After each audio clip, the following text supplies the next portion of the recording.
రాష్ట్రంలో కాంగ్రెస్ ప్రభుత్వం పురపాలిక ఎన్నికలు నిర్వహించలేక సంవత్సరం పాటు కాలయాపన చేసిందని మాజీ మంత్రి నిరంజన్ రెడ్డి అన్నారు.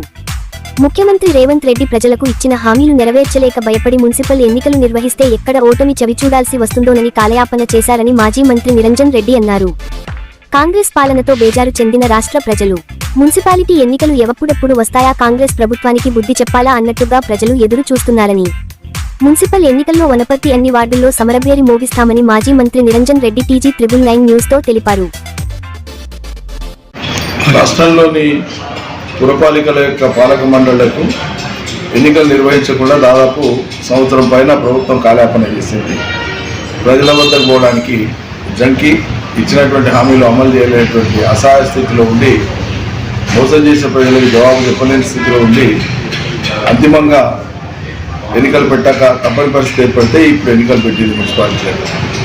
ప్రజా వ్యతిరేకతను చాలా పెద్ద ఎత్తున ఎదుర్కొంటుంది కాంగ్రెస్ ప్రభుత్వం. ఎందుకంటే చెప్పినటువంటి ఏ ఒక్క హామీ అమలు కాలేదు.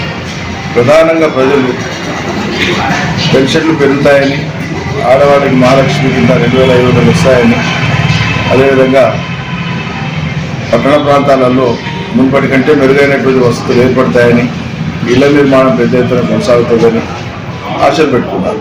వీళ్ళు ఆశలు కల్పించినారు. అదేవిధంగా తమ కుటుంబాల్లో ఉండేటువంటి నిరుద్యోగులైనటువంటి పిల్లలకు ఉపాధులు వస్తాయి, ఉద్యోగాలు వస్తాయి, నిరుద్యోగ పెన్షన్ వస్తుంది, ఆడపిల్లలకు స్కూటీలు వస్తాయి అని చెప్పి చాలా పెద్ద ఎత్తున ఆశ పెట్టుకున్నారు. వాళ్ళందరి ఆశలు అగాసలేని. అందుకోసమే ఇప్పుడు ఒక అవకాశంగా తీసుకొని ప్రజలు ఈ ప్రభుత్వానికి నిరసన తెలియజేయడానికి ఓటు అనేటువంటి ఆయుధంగా మలుచుకొని ప్రభుత్వ వ్యతిరేక ఓటు వేసి బీఆర్ఎస్ని గెలిపించాలని, కారుగుర్తును గెలిపించాలని, అదేవిధంగా కేసీఆర్ను అన్ని కుటుంబాలు కూడా వాళ్ళు గుర్తు చేసుకుంటున్నాయి. ఆ కారణంగా అన్ని చోట్ల కూడా బీఆర్ఎస్ అభ్యర్థులకే కారుగుర్తు మీదని పెద్ద ఎత్తున ఓట్లు వేయడానికి ప్రజల్లో వాతావరణం అయితే కనిపిస్తాం.